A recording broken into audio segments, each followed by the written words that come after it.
Hey, bon matin, vous allez bien? Bon matin. Est-ce que vous êtes réveillés? Oui, bienvenue à l'Église 180. Je suis content de vous accueillir. Je m'appelle David, je suis pasteur de l'Église. Bienvenue si vous nous visitez pour la première fois. Ou peut-être que c'est la première fois que vous avez réussi finalement à trouver la Seine-Le Bourgneuf. Je sais que plusieurs nous ont cherché au courant de l'été. Donc, bref, on est content que vous puissiez être avec nous si vous en faites partie, peut-être aussi en ligne.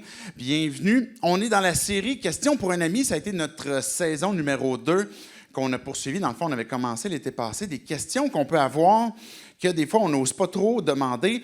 Et la question qu'on aborde aujourd'hui est une question qui concerne le surnaturel. Quand on parle de surnaturel, il y a ce côté peut-être un peu mystérieux qu'on ne comprend pas toujours. Et des fois, on est peut-être gêné de poser notre question parce que, des fois, on ne sait pas trop, peut-être même par quel bout on va commencer, de quelle question est-ce qu'on va aborder. Ça nous semble tellement peut-être grand quand on réfléchit à des aspects surnaturels que l'esprit, par exemple, de Dieu peut faire. Justement, on ne sait pas par où qu'on va commencer quand on parle, entre autres, par exemple, des dons spirituels. Et ça, c'est une question qui revient régulièrement. C'est quoi les dons spirituels? Comment ça marche? Ça fonctionne comment? Il y a comme un lot de questions qui découlent de toute cette notion-là de dons spirituels, puis certainement que chacun d'entre nous, on en a quelques-unes à ce sujet-là. Et peut-être que tu nous visites pour la première fois ou tu entends ce discours, tu es venu, peut-être que tu écoutes en différé, puis là tu te dis, OK, même moi j'ai comme pas juste plein de questions sur les dons spirituels. C'est quoi cette patente-là? Je comprends pas, c'est quoi? Quand que vous parlez de dons spirituels, on parle de quoi? Ça veut dire quoi? Donc, c'est ça qu'on va voir ce matin.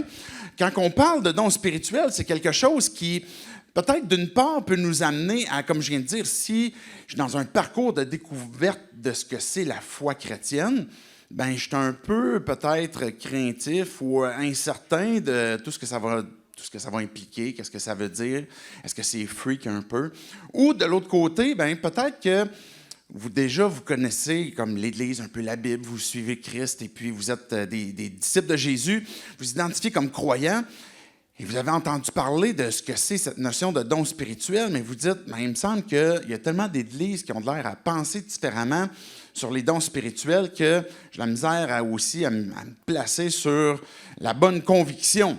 Peut-être que vous avez entendu parler des églises, par exemple, qui sont peut-être dans un excès où il y a beaucoup de choses surnaturelles, beaucoup d'expressions très visibles de façon peut-être un peu bizarre, mystérieuse, que vous avez votre impression. Puis vous dites, est-ce que vraiment la manifestation des dons spirituels, ça va jusque-là? Peut-être que vous avez vu aussi des églises qui sont, à l'inverse, comme très, très stoïques. Quasiment, je vais dire plate, que c'est comme rectiligne et puis on dirait qu'il n'y a pas de ressenti. C'est comment est-ce que les dons spirituels vont se manifester. Et puis il y a certaines églises qui vont avoir cette conviction comme quoi que les dons spirituels, particulièrement les dons qui sont peut-être spectaculaires, comme des miracles, comme des dons de guérison, dont des langues, ont cessé après la présence des apôtres. Donc, certaines églises vont avoir cette conviction comme quoi que, une fois que l'Église a été établie, ces dons-là étaient des signes pour vraiment comme un kick-off là, de l'Église. Puis après ça, ça a cessé. C'est la position qu'on appelle cessationniste. Et il y a une autre position que certaines églises vont adopter qui, des fois, on va dire charismatique ou des fois continuiste, c'est-à-dire que dans l'idée que certains dons, certaines églises vont dire qu'ils ont cessé, ceux qui vont dire qu'ils sont continuistes, ça veut dire qu'ils vont dire même les dons spectaculaires ont continué. Et c'est là que nous, on va se positionner en tant qu'Église à dire que, la raison pour laquelle on en parle, la raison pour laquelle on croit aux dons spirituels, puis qui sont encore là, c'est parce que la Bible mentionne, la Bible montre leur présence, et on ne voit pas dans les Écritures comme quoi qu'il y a des textes clairs, hors de tout doute, qui montrent comme quoi que ça devait cesser. Bon, il y a certaines positions comme qui vont voir cette chose-là. J'ai déjà cru que les dons devaient cesser, puis cette position-là a changé. Donc, c'est la question qu'on aborde ce matin. C'est quoi les dons spirituels, puis ça va se manifester comment dans l'Église, mais aussi, Mais personnellement, ça veut dire, est-ce que Dieu, moi, m'en a donné un? Puis justement, ce matin, j'ai lancé un petit sondage Facebook pour voir c'est quoi votre don spirituel. Je posais ce matin sur le groupe Communauté 180 pour le fun, c'est quoi vos dons spirituels? Et puis, ce que je peux voir, c'est que la majorité, vous avez coché comme à 26 % le discernement. Donc, le discernement, ça fait partie de peut-être plusieurs d'entre vous croyez que c'est le don que vous avez reçu. Et d'autres vont dire, par exemple, parole de sagesse, de connaissance, exhortation, encouragement, puis une autre qui a été ajoutée, présence aux assemblées. C'est le don spirituel. Ça, c'est Paul Lacroix. Paul Lacroix, est-ce que tu es ici ce matin? Il a son don spirituel, il est présent. Et donc, c'est quoi, justement, ça va être quoi les différents dons qu'on va voir dans la Bible? Donc, c'est ça qu'on va voir ce matin. Fait que si, pour toi, comme je disais tantôt, tu es en découverte de ce que c'est la foi chrétienne, j'espère que ça va te donner l'occasion d'entendre, ça veut dire quoi quand on parle de dons spirituels, puis que ça va être un autre volet que tu vas pouvoir ajouter dans ta découverte de la façon que Dieu se manifeste, la façon que Dieu se révèle à chacun d'entre nous. Et si vous êtes croyant, ce discours-là va particulièrement s'adresser à vous, puis impliquer une part de votre côté, parce que les dons spirituels sont donnés à ceux qui ont placé leur foi en Christ. Donc, on va voir ça dans le texte, particulièrement ce matin, de 1 Corinthiens 12. On ne le verra pas au complet. On va voir particulièrement le début, puis à la fin de 1 Corinthiens 12, puis une petite partie de 1 Corinthiens 14. Donc, je vais prier, puis après ça, on va regarder certains éléments de réponse, à savoir, c'est quoi ça, les dons spirituels. Dieu, je veux te dire merci pour ce temps qu'on peut avoir ce matin. Merci, Esprit Saint, parce que tu te manifestes, tu te mobilises, tu donnes ces dons, Dieu, et puis tu veux te faire connaître à nous faire connaître, Dieu, ta volonté. Je te prie que ce matin, tu puisses venir nous parler à chacun d'entre nous, que ce soit pas juste des notions théoriques, mais que ce soit des vérités, Dieu, qui vont pénétrer nos cœurs aussi, transformer nos vies. Et que nos cœurs qui vont être transformés, notre esprit qui va être conforme à ton esprit, à ta volonté, mais qu'on va pouvoir te suivre par la foi, en obéissant à ce que tu places dans nos cœurs, dans nos vies, pour que, ultimement, ton royaume puisse avancer. C'est à ça qu'on veut servir, Dieu, pour que tu puisses être glorifié. Pour chacun d'entre nous, Dieu, qui écoutons ce discours, peut-être ici, peut-être en différé plus tard, qui ne te connaissons pas, je te prie que tu puisses venir répondre aussi à nos questions, puis nous amener à découvrir c'est quoi justement cette facette des dons spirituels, de quelle façon est-ce que tu veux te manifester. C'est en ton nom, Jésus, qu'on prie ces choses. Amen. Amen. Donc, il va y avoir 4 volets à la question qu'on va voir. Je l'ai intitulé comme ça. Dans le fond, on va suivre le texte de 1 Corinthiens 12. Il y a une section au centre, je vais vous expliquer pourquoi je l'ai passée. Ce n'est pas parce qu'elle n'est pas importante, c'était pour économiser un peu de temps, mais je vais la résumer. Donc, les 4 volets qu'on va voir pour répondre à la question, j'ai appelé le premier volet « L'unité par l'Esprit », ensuite « Les manifestations de l'Esprit », troisièmement, « Une diversité nécessaire » et la conclusion, « Une aspiration oubliée ». Donc, commençons tout d'abord avec cette notion d'unité par l'Esprit. Je vais lire les versets 1 à 6, puis on va regarder qu'est-ce que ce texte-là est en train de dire. Donc, en ce qui concerne les réalités spirituelles, je ne veux pas, frères et sœurs, que vous soyez dans l'ignorance. Vous savez comment, lorsque vous étiez étrangers au peuple de Dieu, vous vous laissiez irrésistiblement entraîner par les idoles muettes. C'est pourquoi je vous le déclare, personne, s'il parle par l'Esprit de Dieu, ne dit « Jésus est maudit », et personne ne peut dire « Jésus est le Seigneur » si ce n'est par le Saint-Esprit. Il y a diversité de dons, mais le même Esprit, diversité de services, mais le même Seigneur, diversité d'actes, mais le même Dieu qui accomplit tout en tous. Quand on parle des dons spirituels, un des pièges dans lesquels on pourrait glisser, c'est de tomber dans des questions, dans des discussions qui sont beaucoup plus loin que, tout d'abord, la big picture que Dieu veut nous donner. Quand on arrive dans 1 Corinthiens 12, l'intention de Dieu, quand il nous a laissé ce texte-là, c'est justement avec ces premiers versets qu'on vient de voir, de nous rappeler que l'unité qui se vit au sein de l'Église est possible à cause de Dieu. Quand on regarde le chapitre 12 au complet, là, on va voir des dons spirituels qui sont mentionnés, on va voir des dons de personnes, par exemple, qui ont été mentionnés avec des apôtres, etc. Puis on pourrait se perdre dans toutes sortes de rabbit trail, là, comme on dit en hébreu, puis de manquer le fait que ce que Dieu veut nous amener à comprendre, c'est que il pourrait avoir de la division dans l'Église, on pourrait avoir de l'orgueil parce que moi, ce que je fais est plus grand que toi. Et puis, on pourrait s'imaginer comme quoi que hey, Dieu, là, il se manifeste plus à travers moi ou j'ai l'impression que Dieu se manifeste plus à travers toi que moi. Puis, et que là, on a des divisions comme ça. Et ce que Dieu nous rappelle, c'est vous êtes unis.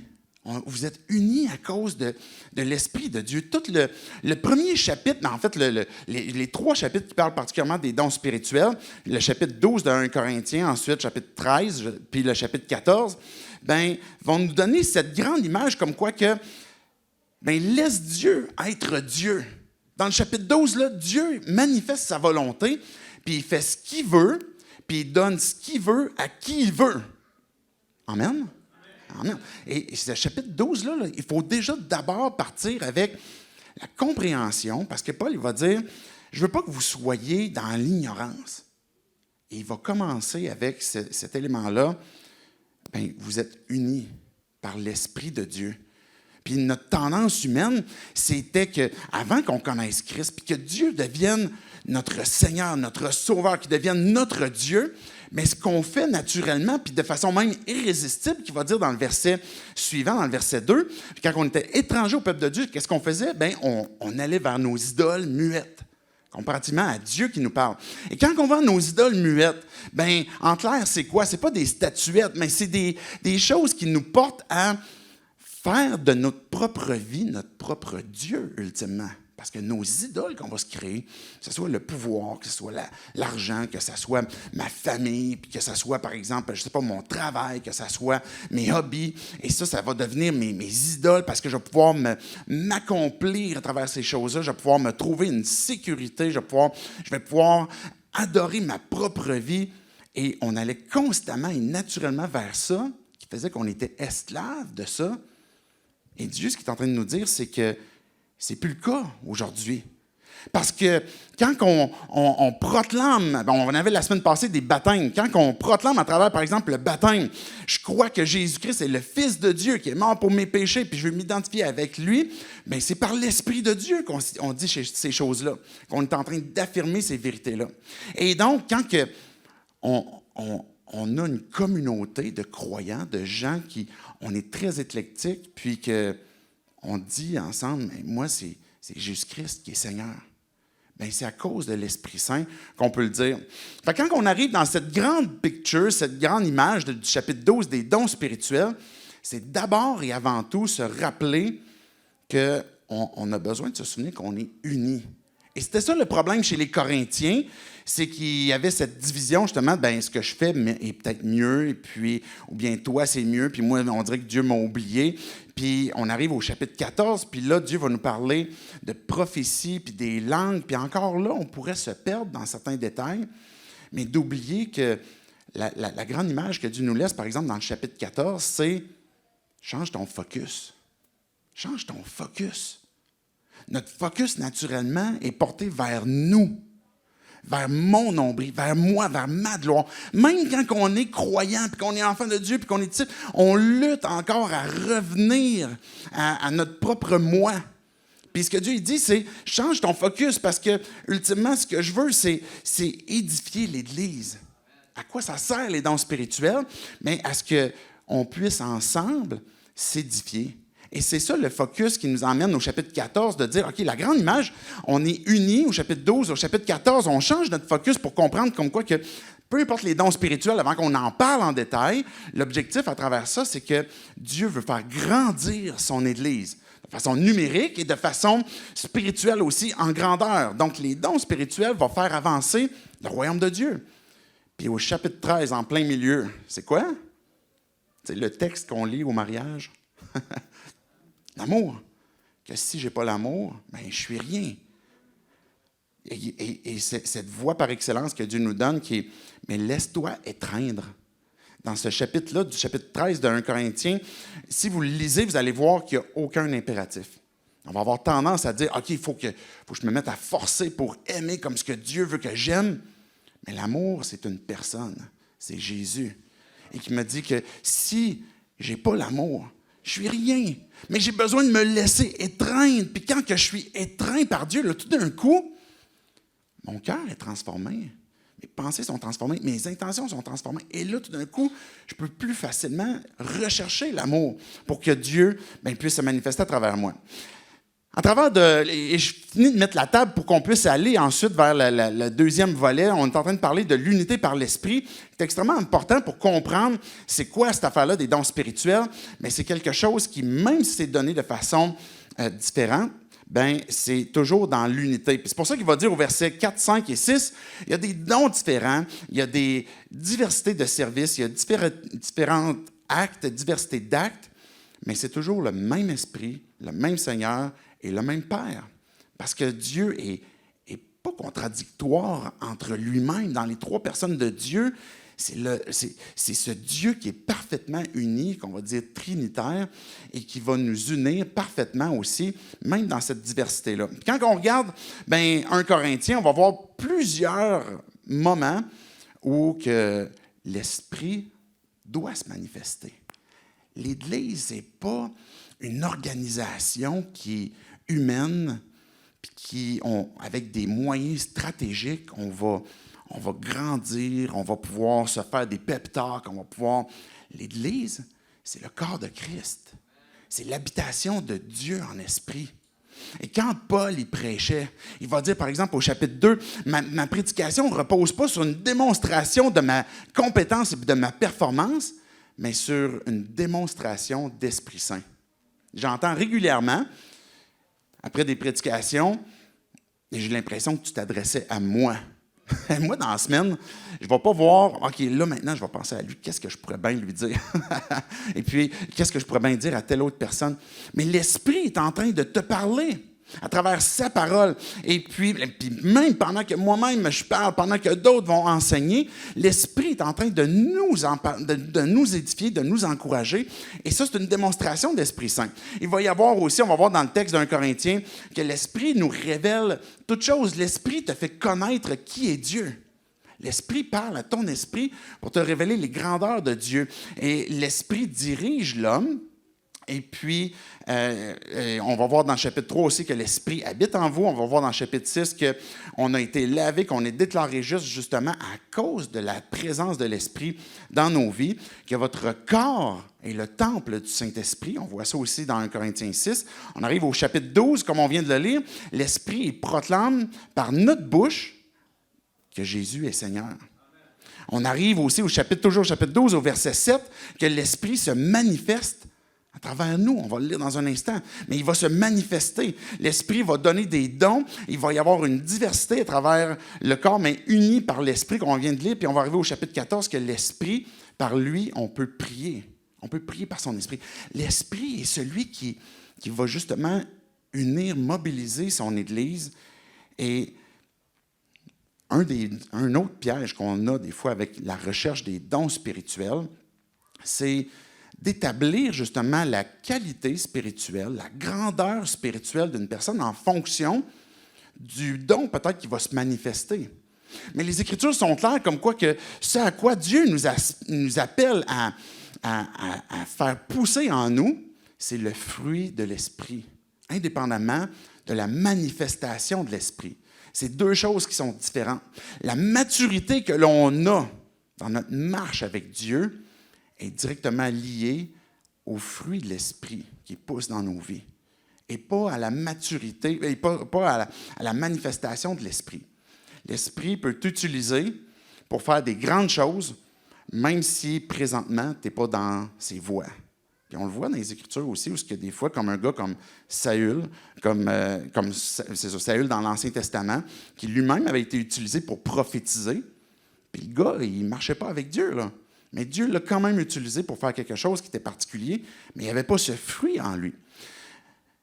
Donc, ce désir que Dieu a, puis je passe au deuxième volet, mais ce que Dieu veut nous dire, c'est qu'il ne veut pas qu'on reste ignorant. Donc, la raison pour laquelle on en parle, c'est parce que justement, on a avantage à comprendre ce que Dieu veut nous dire. Et puis, on a besoin de saisir ces différents éléments-là pour que ça soit bien équilibré sans qu'on déborde d'un côté comme très excessif ou très restrictif. Et puis, de se laisser non plus entraîner par nos propres idoles, mais qu'on se laisse aussi unir par l'Esprit. Je passe au deuxième volet, versets 7 à 14 que je vais lire.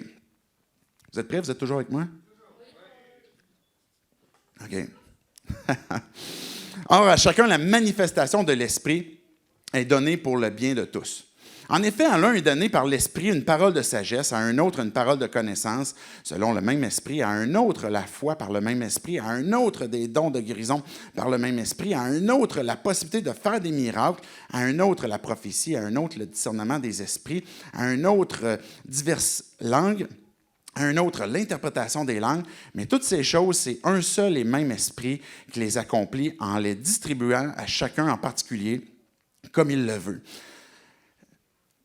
Ce qu'on vient de voir dans ces quelques versets-là, c'est la façon que l'esprit va se manifester. Il disait tantôt dans les premiers versets les choses spirituelles, et là on parle des éléments de la façon que l'Esprit Saint va se manifester. Fait que quand on parle de dons spirituels, c'est quoi qu'on parle? Bien, c'est une manifestation de l'Esprit. Ça veut dire que c'est quelque chose de surnaturel. Quand que Dieu va se manifester, par exemple, dans une parole de connaissance. Dieu te donne une parole que pour une autre personne, pour que tu puisses lui apporter, puis qui va venir justement peut-être apporter une lumière dans la vie de cette personne-là, où ce que, OK, j'avais besoin de comprendre ça. Une parole de sagesse. J'ai besoin d'un conseil. Et puis là, à un moment donné, on a comme reçu plein de conseils humains, on ne sait plus trop quoi faire.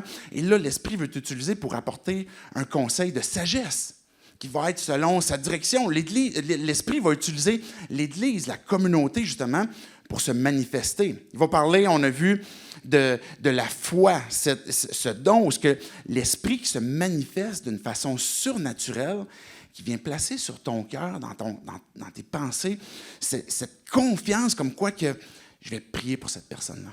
Je sais que Dieu va faire quelque chose dans sa vie. Et puis que là, cette parole de foi, cette confiance que Dieu est en train de t'animer, qui dépasse ce que toi-même tu peux générer comme confiance, bien, il te la donne pour que tu puisses venir encourager, que tu puisses venir fortifier, que tu puisses venir ranimer la foi d'une personne qui peut-être est en train de s'affaiblir.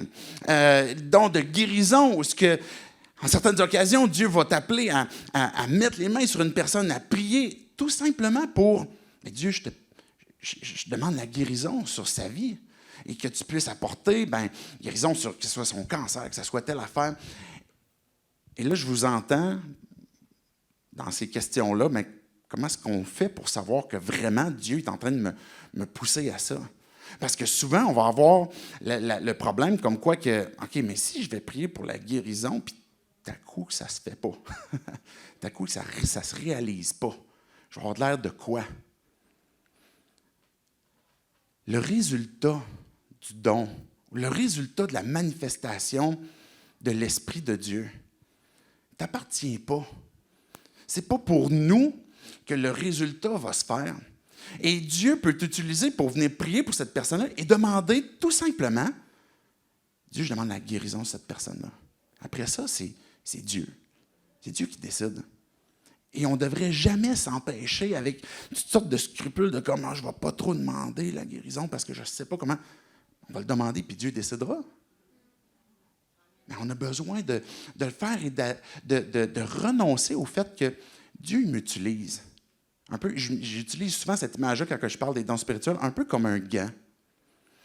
L'Esprit vient mettre sa vie dans ta vie, un peu comme un gant, puis ce qu'il veut faire, c'est t'utiliser pour que tu puisses édifier, que tu puisses apporter secours, par exemple, apporter même une guérison. La guérison même dans un cœur, une guérison qui peut être physique et une parole de sagesse. Et quand que Dieu t'utilise comme ce gant, ensuite, le résultat, la gloire, quoi que ce soit, ne nous appartient pas. Dieu va faire ce qu'il veut, comme il veut, dans un moment qu'il veut nous utiliser. Il va utiliser, par exemple, l'expression aussi de miracle. Ben, Dieu peut placer justement sur ton cœur, il y a quelque chose que Dieu t'appelle à faire, il y a quelque chose que Dieu t'appelle à faire un pas, puis il va se produire un effet qui va être au-delà de ce qui est naturel. Dieu fait des miracles. Et je ne suis pas sûr que vous êtes d'accord avec ça. Dieu fait des miracles. Et Dieu le fait encore. Dieu fait encore des miracles. Et vous savez, c'est quoi le plus grand et le plus beau des miracles? Tous les miracles sont fantastiques, là. Ils portent la gloire à Dieu. Mais c'est une vie transformée par Jésus-Christ. C'est un cœur que l'amertume ou que le pardon ou que la haine ou que le péché était enraciné dans nos vies puis que Dieu il nous libère de ça. C'est les plus beaux des miracles. Mais Dieu va faire des miracles aussi dans nos vies d'une façon visuelle, d'une façon pratique. Et ça peut arriver, et comme il va parler aussi de prophétie, une parole que Dieu t'a donnée pour que tu puisses apporter, pour que tu puisses apporter justement une édification, une compréhension, apporter une parole de ce que Dieu veut faire. Et encore là, des fois, on pourrait avoir cette manifestation, par exemple, d'une parole de prophétie. Et si on est le gant, de notre côté, ce qu'on a besoin de comprendre, c'est justement, c'est de quelle façon est-ce que je vais pratiquer le don. Parce que je disais tantôt que le don, quand que l'Esprit va se manifester, ça va toujours être parfait. Maintenant, la réception, des fois, ça se brouille un petit peu. Je ne sais pas si c'est sûr que ça vous est déjà arrivé. Là, vous êtes en train de parler au téléphone avec quelqu'un. Ou pire que ça, vous êtes en train de faire un Zoom ou un vidéo Messenger. Puis là, la connexion, ça bloque. Puis là, tu vois la face de la personne comme... Mais l'autre personne, là, elle continue de parler, là. Elle continue de bien aller. Là, elle ne sait pas là, qu'elle est figée, là, comme tu croches dans ton image. Mais elle continue de donner. Mais il y a quelque chose qui s'est brouillé. Et des fois, dans notre réception, la façon que Dieu veut se manifester à travers nous, dans nos vies, le problème ne vient pas de Dieu, mais il vient de nous. Des fois, on a des problèmes de réception. Et c'est pour ça que quand on vit les dons spirituels puis qu'on laisse Dieu se manifester, nous, de notre côté, on doit l'aborder aussi de façon humble. Quand j'apporte une parole, par exemple, de prophétie, j'ai déjà vu dans des églises que des gens, des fois, on peut arriver avec « Ainsi parle l'Éternel, et voici ce qu'il dit sur ta vie ». Là, c'est délicat parce que est-ce que vraiment là, tu peux affirmer que c'est ça que Dieu est hors de toute possibilité d'interférence? Et quand on l'aborde avec humilité, mais voici qu'est-ce que Dieu place sur mon cœur, que je veux t'apporter. Et on a nous-mêmes, quand on apporte, par exemple, une parole de prophétie, une parole que Dieu place sur mon cœur, que je veux moi-même discerner qu'est-ce que Dieu veut dire. Puis quand que moi, je suis celui qui la reçoit, mais moi aussi, je veux discerner qu'est-ce que Dieu est en train de me dire. Mais Dieu parle. Là, vous pouvez dire « Amen » aussi. Dieu, il parle. Il n'est pas comme nos idoles muettes qui disent rien. Mais Dieu veut venir te parler. Peut-être que tu es celui qui est présentement ou celle qui prie, qui est dans la souffrance, qui demande une guérison, qui demande quelque chose que Dieu puisse intervenir. Et puis que Dieu veut te parler. Puis que Dieu, oui, peut aller directement à toi, puis opérer directement une réponse à ta prière. Mais ce que je vois aussi beaucoup dans l'Église, et c'est la raison pour laquelle Dieu nous parle d'unité, c'est qu'il va utiliser ton frère ou ta sœur pour venir te parler, puis t'encourager, puis dire... Je veux t'apporter une réponse que je pense que Dieu est en train de te donner. Puis des fois, on n'est même pas conscient que c'est nous qui apportons une parole de réconfort, de sagesse, de foi, par exemple, ou de prophétie. On n'est même pas toujours conscient de ce que l'autre a prié. Mais quand on la reçoit, Dieu vient de répondre à quelque chose que je demande depuis un certain temps. Et la façon que Dieu fait ça, c'est justement pour garder son Église unie. Et s'il y a quelque chose qu'on doit... être contre-culturel en Église, c'est justement cet individualisme où on est bien tout seul avec Dieu, puis qu'on va faire nos requêtes avec Dieu, puis que si Dieu va me parler, il va venir me parler à moi directement, mais Dieu procède à travers son corps. Et c'est ça, le but des dons spirituels, pour qu'on puisse rester unis, se soutenir. Il va parler, par exemple, de prophétie, une parole que Dieu veut apporter. On fait une nuance ici dans notre compréhension des prophéties, par exemple, des prophètes qui apportaient des textes bibliques, ces prophètes qui apportaient justement des textes autoritaires, comparativement à une manifestation de l'Esprit, que Dieu place une parole, quelque chose sur nos cœurs pour apporter, pour dire à une autre personne, pour édifier, qui est une parole qui a besoin, justement, comme je disais tantôt, d'être discernée. Et puis, justement, le discernement des esprits. Que Dieu vous a peut-être donné ce don-là, puis on l'a vu tantôt dans le sondage, peut-être plusieurs vous voyez ça, bien, Dieu va vous donner des fois de voir peut-être une mauvaise intention, peut-être qui est placée devant vous, peut-être un esprit mauvais même aussi, qui peut être présent et qui est en train de peut-être animer d'un mensonge votre frère, votre soeur, puis que vous dites, mais là, moi, ce que je vois derrière ça, c'est qu'il y a un esprit de mensonge qui est en train de te faire croire différents trucs qui sont faux, puis tu dois renoncer à ça. Tu dois résister au diable. Et Dieu va te donner ce discernement pour voir, OK, je veux résister aux esprits mauvais qui cherchent à décourager, à voler, à détruire. Ils sont sournois. L'esprit le Satan, il se déguise en ange de lumière justement pour tromper. Et c'est pour ça qu'on a besoin que l'esprit se manifeste en nous donnant du discernement. J'ai vu souvent que moi, ça, je ne l'avais pas. Il semble que Dieu l'a donné beaucoup à ma femme, puis elle m'aide beaucoup à justement pouvoir discerner certaines choses.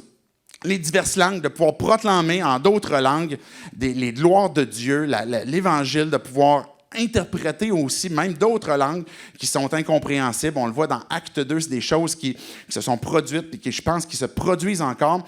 Mais verset 11, je vais juste le répéter pour terminer ce volet-là. Mais toutes ces choses, c'est un seul et même esprit. Je ne sais pas si vous avez remarqué quand je fais la lecture, cette redondance de « par le même esprit »,« par le même esprit ». Par le même esprit. C'est ça que Dieu veut nous rentrer dans la tête. C'est le même esprit qui est en train de nous mobiliser, puis qui est en train de déployer différentes manifestations venant de lui qui sont parfaites, recevant nous de notre côté de façon imparfaite, mais avec discernement qu'on peut l'appliquer. Et puis l'esprit, c'est par le même esprit qui accomplit en les distribuant à chacun en particulier comme il veut. À chacun. En particulier. Dieu, si tu as placé ta foi en lui, tu t'es repenti de tes péchés parce que tu as compris comme quoi que sans lui, tu ne peux pas être réconcilié avec Dieu.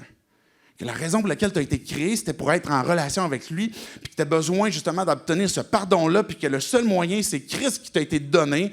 Tu as dit, oui, je crois que Jésus-Christ est le Fils de Dieu, pardon pour mes péchés, je me repens, je fais ce 180, je veux te suivre à partir de maintenant, Jésus. L'Esprit Saint est venu en toi, il t'a régénéré, il t'a donné sa justice, il t'a donné sa sainteté, il t'a donné sa gloire. Tu es déjà saint, tu es déjà son enfant et il t'a donné un don comme il veut. Et ça, c'est si des fois tu te dis, mais moi j'ai l'impression, comme Dieu a passé avec sa boîte de dons, il a passé par-dessus moi parce que j'ai l'impression que j'ai rien. Mais c'est faux. Ce qu'il faut se souvenir, c'est que ces manifestations de l'Esprit, c'est de laisser Dieu être Dieu, parce qu'il les distribue à chacun comme il veut. Et puis, j'ai déjà pensé comme quoi qu'à un moment donné, on reçoit un don, c'est comme notre étiquette, on l'apporte ici. Moi, j'ai comme ce don-là maintenant. Mais Dieu peut t'utiliser de plein de façons différentes. Sais-tu pourquoi? Parce que Dieu, c'est Dieu, puis il fait ce qu'il veut. Il peut t'utiliser comme il veut, autant de fois qu'il veut, de la façon qu'il veut. Et oui, des fois, Dieu peut nous utiliser dans un ministère en particulier. Il va régulièrement placer sur notre cœur ce désir de foi, par exemple. Je veux prier pour toi, je veux t'encourager par la foi. Ça peut être quelque chose qui régulièrement revient sur ton cœur, mais ça ne veut pas dire que Dieu ne va pas t'utiliser pour une guérison ou pour une parole de sagesse, pour peu importe qu'est-ce que ce serait. Il peut t'utiliser comme il veut, parce qu'on est des gants où ce qu'on dit, Dieu, je veux que tu m'utilises. Et quand les dons se manifestent, juste avant que je passe à un autre volet, vous êtes toujours là avec moi? OK? Bien, quand on parle de discernement, la façon que je le comprends, c'est que, et j'utilise aussi souvent cette image-là qui, je trouve, est la meilleure en plus pour notre contexte québécois, c'est un peu comme une game de hockey. Il y a les bandes qui servent à contenir le jeu. Tu ne peux pas, si tu veux jouer dans une des deux équipes, tu décides de comme, hey, moi, les gars, je m'en vais comme sur l'autre patinoire là-bas. Ben, c'est parce que tu n'es plus dans le game. Il faut que tu restes à l'intérieur de ça. Et les bandes qui vont contenir le jeu sont un peu l'équivalent de justement les directives ou les révélations que Dieu donne à travers sa parole. Parce que sa parole, elle est autoritaire, elle nous guide, elle nous montre c'est quoi sa volonté, c'est quoi, par exemple, les manifestations de l'Esprit, de quelle façon est-ce qu'on peut découvrir ce que Dieu est. Et là, il va nous donner les bandes pour dire, comme à l'intérieur de ça, voici ce que j'ai délimité. Et Dieu ne va pas agir à l'encontre de qui il est lui-même. L'Esprit ne va pas faire quelque chose qui est contraire à ce que Jésus ferait. C'est l'Esprit de Christ.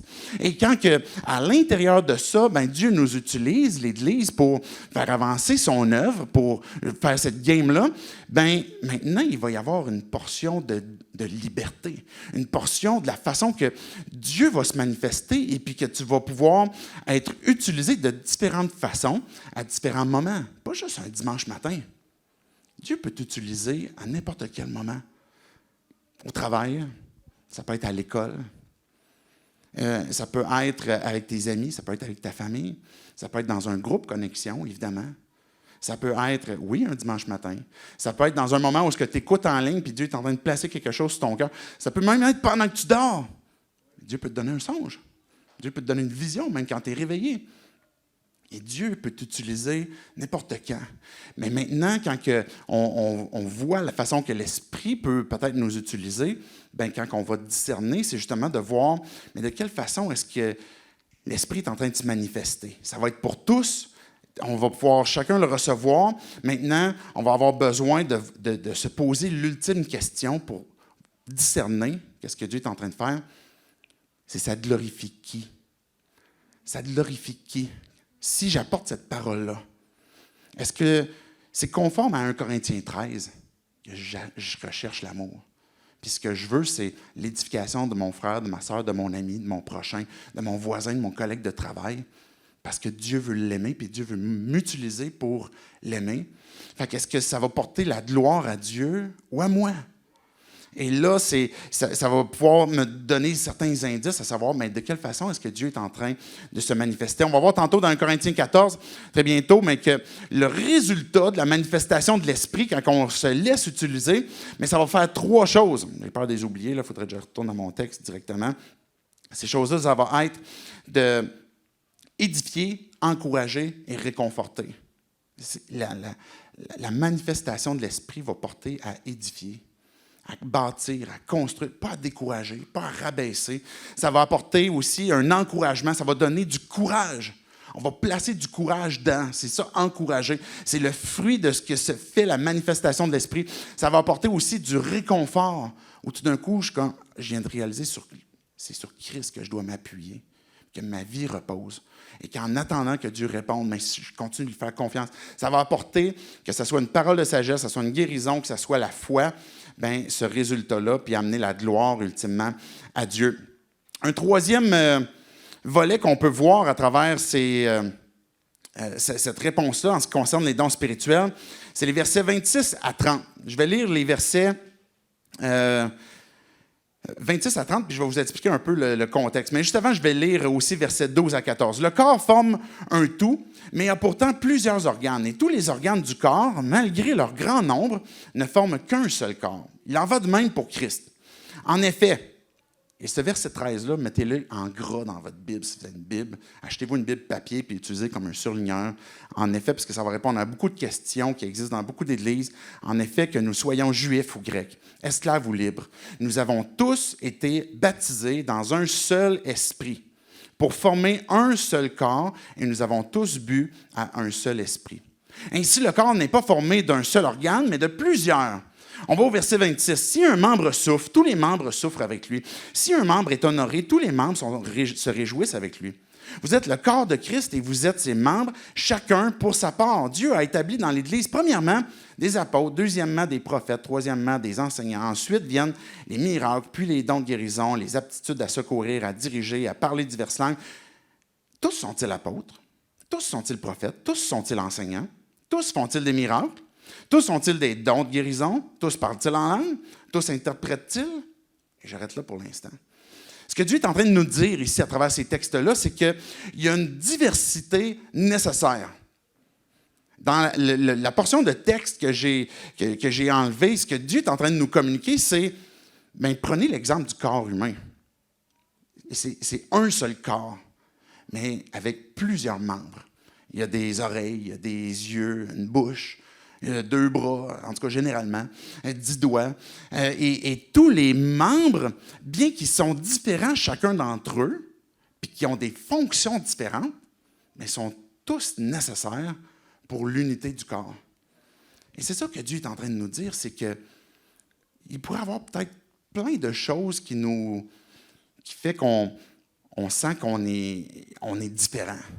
Puis il va parler de juifs, de grecs, il va parler de libres ou d'esclaves, hommes ou femmes, enfants ou vieillards. Il pourrait y avoir plein d'éléments qui nous différencient, puis de dire, mais comment est-ce que c'est possible d'être unis? Mais ce verset 13 que je disais, c'est que la raison pour laquelle on forme un corps, on forme le corps de Christ qu'on a lu au verset 27. Vous êtes le corps de Christ, vous êtes ses membres, chacun pour sa part. Il n'a oublié personne. Mais ça a été possible parce que quand tu as placé ta foi en Christ, tu as été baptisé de son esprit. Et la semaine passée, on parlait de baptême. C'est deux choses différentes. Un baptême d'eau, on est en train d'illustrer, on est en train d'avoir ce pas d'obéissance qui révèle notre foi. Mais ce baptême d'esprit, c'est quand on a été immergé dans son esprit et puis que Dieu est venu nous transformer, qui nous a régénérés et puis que maintenant, on peut rechercher aussi justement cette plénitude continuellement. Soyez remplis de l'esprit plutôt que de vin. Et quand on se remplit de l'Esprit Saint, bien là, l'Esprit nous utilise puissamment, même dans une diversité. Donc, il va dire, nous avons tous été baptisés dans un seul esprit pour former un seul corps. On a été unis à cause qu'on a été immergés dans la personne de Christ et nous avons tous bu à un seul esprit. Cet esprit, cette image de boire l'esprit, où on l'a reçu. Il vit en nous. Mais aussi, il déborde à travers nous. Puis quand on se remplit de l'esprit, je chante des cantiques, je lis sa parole, je me laisse encourager par des frères et des sœurs, je suis ce qu'il veut pour ma vie. Ça ne veut pas dire qu'il n'y a pas des moments, des manques des fois, mais qu'on se remplit de son esprit. Mais là, l'esprit va se manifester. L'Esprit va vouloir t'utiliser, va vouloir même montrer justement sa gloire et puis t'utiliser pour différentes choses. Et tu as reçu son esprit qui te transforme, mais son esprit aussi vient déborder à travers toi à partir du baptême qui va justement se répéter par le fait qu'on veut se remplir de son esprit. Puis quand on arrive justement au verset 27, il va dire, vous êtes le corps de Christ et vous êtes ses membres. Il va dire que, OK, mettons que Louis, il dit que, écoute, moi, parce que je ne suis pas l'œil, ben, tu sais, j'arrête d'être Louis. Ben, il va être où, Louis? On a-tu un Louis dans la salle? Bien, il va être où? On a besoin des oreilles, on a besoin des yeux, on a besoin du petit doigt. Est-ce que vous vous êtes déjà cogné la petite orteille? C'est un coin de mur. Qu'est-ce qui se passe à ce moment-là? J'utilise aussi souvent cette illustration que Dieu nous donne aussi. Quand on se cogne, cette semaine, je me suis brûlé au mollet. À 3 reprises, on dirait que je n'avais pas compris la première fois. Je me suis brûlé comme 2 autres fois par après. Je m'étais collé sur de quoi de chaud. Et puis, qu'est-ce qui se passe? Les autres membres, ils vont faire quoi? Mais comme, arrête de te coller là, tu vois bien, tu n'arrêtes pas de brûler à chaque fois que tu vas là. Mais non, les membres de mon corps, ce qu'ils vont faire, c'est ils vont venir prendre soin. Ils vont venir prendre soin de la plaie. Puis là, mes yeux vont vouloir pleurer parce que, justement, ça fait mal. Puis là, on veut évacuer de la douleur. Mon cœur va battre. Mes sueurs vont apparaître. Et puis là, on va avoir toutes sortes de choses qui fait que je veux prendre soin du membre qui est en train de souffrir. Bien, c'est ça, le corps de Christ. La raison pour laquelle on peut vivre cette unité puis qu'on renonce à une forme de culture que tu es capable tout seul puis tu vas te débrouiller tout seul, mais que j'ai besoin de la communauté, bien, c'est parce que l'Esprit nous a unis puis nous permet d'avoir un cœur les uns pour les autres puis de souffrir quand un souffre, mais quand un est honoré, bien, je veux me réjouir avec lui. Je ne veux pas dire comme, hey, tu sais, on dirait que Dieu t'en donne plus, puis moi, on dirait qu'il m'a oublié. Je vais me réjouir avec lui. Parce que même les plus petits membres, tout le corps en a besoin. Puis quand le petit membre, même le plus petit membre, que ce soit la petite orteille, souffre, on l'a tous vécu, tout le corps souffre. On arrête de courir, on arrête de marcher, on arrête de faire tout ce qu'on fait. Parce qu'on veut prendre soin de la petite orteille. De la même façon, quand les plus gros membres sont honorés, le corps prend soin justement des uns des autres. C'est ce besoin qu'on a de ne pas avoir ce focus sur nos différences, mais sur une diversité nécessaire pour que Dieu soit glorifié à travers ma vie. Puis on a besoin que l'Esprit manifeste sa puissance dans chacune de nos vies, dans son Église. l'Église de Jésus-Christ à Québec, l'Église 180, va grandir pas parce que on est bon, parce qu'on a des bonnes stratégies, parce que, je ne sais pas moi, on fait des baptêmes avec des ballons, mais parce que la puissance de l'Esprit se manifeste. Amen. C'est comme ça qu'on va voir le royaume de Dieu avancer. Quand on voit l'Esprit qui agit, on va voir des résultats divins. Mais si on se repose sur nos capacités, ça ne veut pas dire qu'à un moment donné, Dieu ne va pas nous demander de servir. Ça se peut qu'à un moment donné, je vais devoir laver une cafetière. Je fais ça ce matin. Je me dis, comment ça se fait que je lave la cafetière? C'est pas mon don spirituel. Mais je lavais la cafetière avec amour en pensant, il y a une autre personne qui va boire du café tantôt, puis je veux que ça goûte bon pour cette personne-là.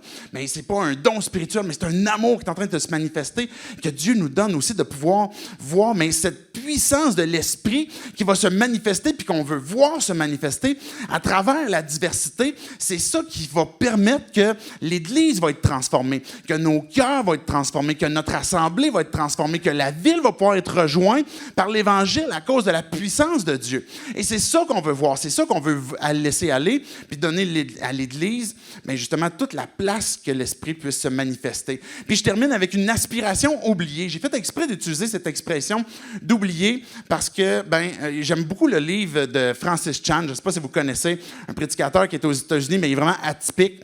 Et puis, il a écrit un livre qui a appelé « Dieu oublié », en parlant justement du Saint-Esprit. Et dans plusieurs églises, on a des fois tendance à comme pousser l'Esprit un petit peu de côté, puis à comme pas trop le laisser se manifester. Puis ça implique pas juste des rencontres du dimanche matin, là. Ça peut impliquer dans nos groupes connexion, puis dans nos vies, etc. Mais c'est ce Dieu oublié qui pourtant vit en nous, puis se manifeste. Il y a une aspiration qui peut être oubliée. Et quand on arrive au verset 31 d'un Corinthiens 12, il va dire « Aspirez aux dons les meilleurs ». Et je vais encore vous montrer une voie par excellence. Et puis là, il va parler d'un Corinthiens 13.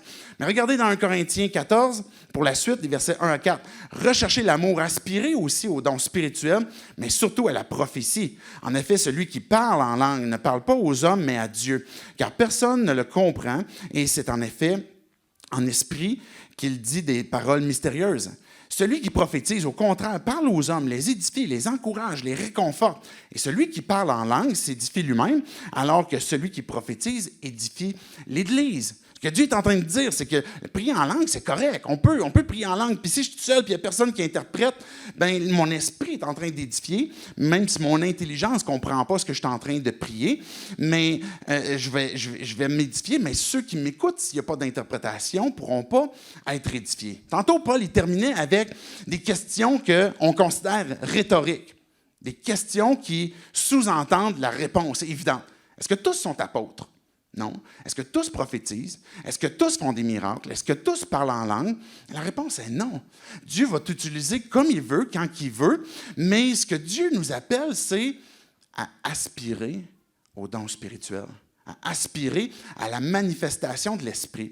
Et on a besoin de, si peut-être on a peur parce qu'on a connu différentes églises ou parce que c'est qui allait dans l'excès ou parce qu'on a peur de comment est-ce que Dieu peut m'utiliser puis est-ce que je vais devoir faire des choses comme bizarres, je ne sais pas trop, mais on a besoin de renoncer à cette peur pour dire, mais Dieu, tu peux utiliser maintenant ma vie comme tu veux. Et quand Dieu va utiliser l'expression « aspirer », c'est le mot littéralement, je ne vous fais pas souvent de grec, là, mais là je vous en donne un, zéléo,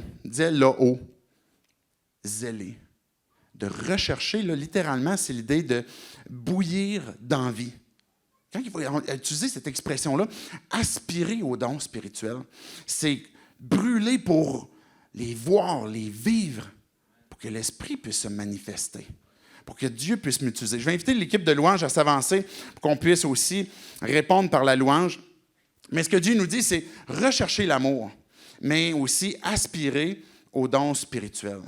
Dieu, utilise-moi comme tu veux pour que, justement, je puisse contribuer à édifier l'Église.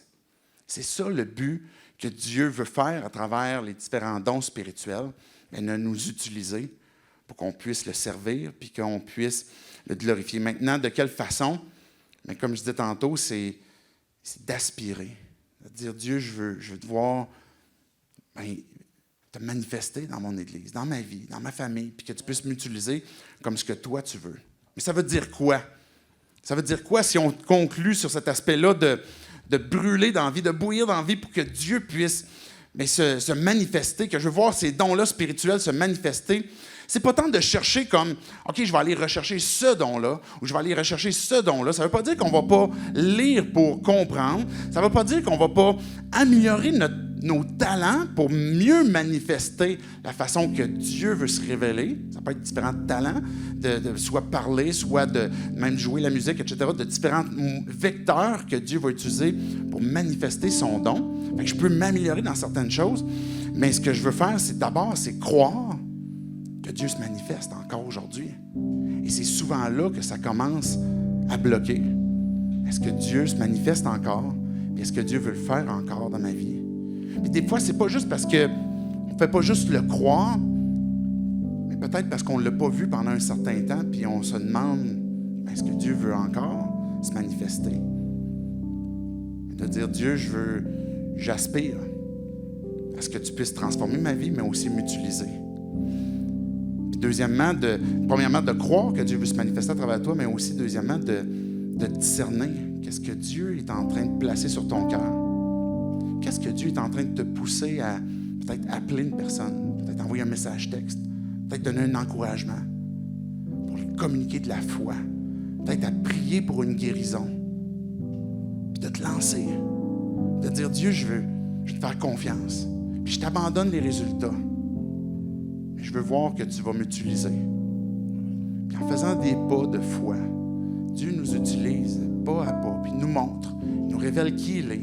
Il ne cherche pas à nous garder dans l'ignorance. Le tout premier verset qu'on a lu tantôt, frères et sœurs, je ne veux pas que vous soyez dans l'ignorance. Dieu, il va se révéler. Dieu va le faire connaître. On a besoin de dire, Dieu, je veux que tu m'utilises. Et ça, c'est parce que Dieu veut faire grandir son Église. Dieu veut faire grandir nos vies. J'aimerais vous inviter à vous lever avec moi.